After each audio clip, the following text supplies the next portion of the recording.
In this problem, I need to solve the following polynomial inequality, this one given here.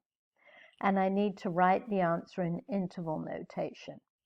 There are several different ways of doing this. I'm going to do it by the graphical method. And to do that, I need everything on one side and 0 on the other of my inequality. Do I already have that here? Yes, I already have that.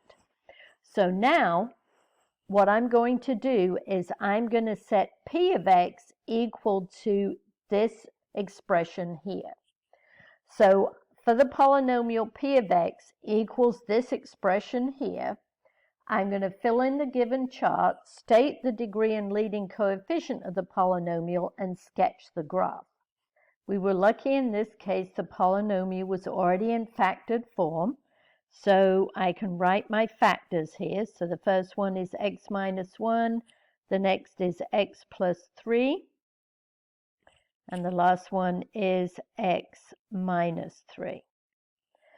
So now I need to find the x-intercept of this polynomial, and the way we do that is by setting the polynomial equal to 0.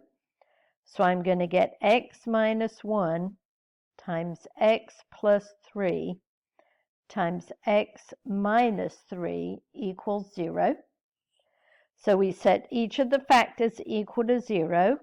X minus 1 equals 0, so x equals 1.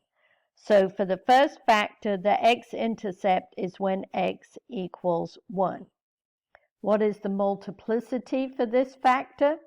Well, it's what exponent is on the factor. And remember, if there's no exponent there, we're too efficient to write it, it's a 1. Next one, x plus 3 equals 0. So subtract 3 from both sides, x equals negative 3. That's where the x-intercept is. And what's the multiplicity? Again, 1.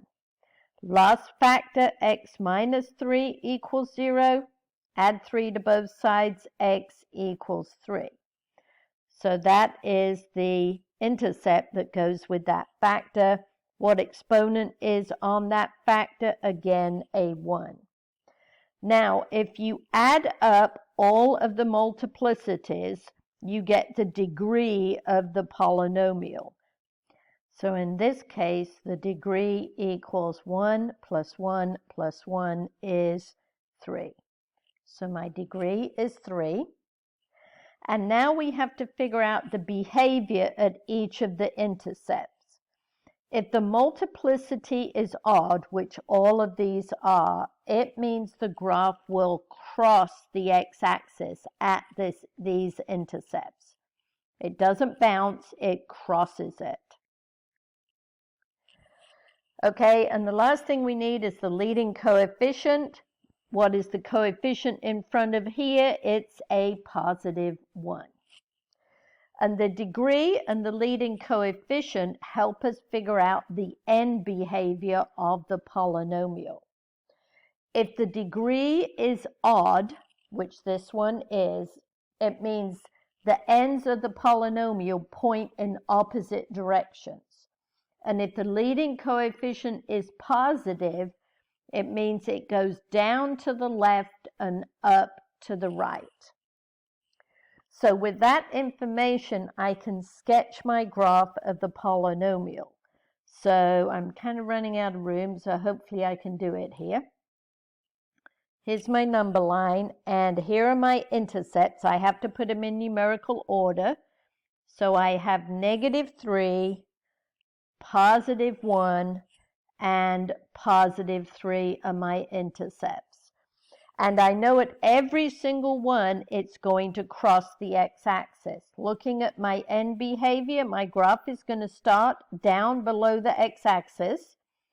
It's going to come up, cross at negative 3. It's going to cross at positive 1. And it's going to cross at positive 3. Whoops, that was actually meant to go through that point. So that is the shape of my graph.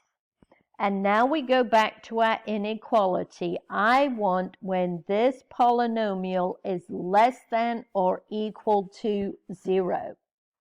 So I want it when it is below the x-axis. So I need this part of the graph and I need that part of the graph.